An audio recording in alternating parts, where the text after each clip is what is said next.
Sir तिथे खऱ्या बातम्या नाही करायला मिळत. खऱ्या बातम्या. काय नाव काय चॅनलचं? सच बोलो. सच बोलो. सच बोलो.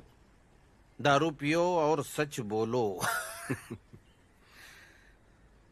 सच बोलण्यासाठीच इथं बोलवलोय मी तुम्हाला.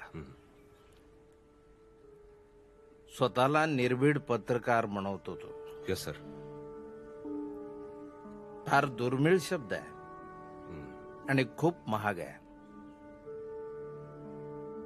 त्यासाठी खूप किंमत मोजावी लागते. तुला जगासमोर सत्य मांडायचंय, पण खरंच सत्य ऐकण्यात जगाला छाट इंटरेस्ट नाही.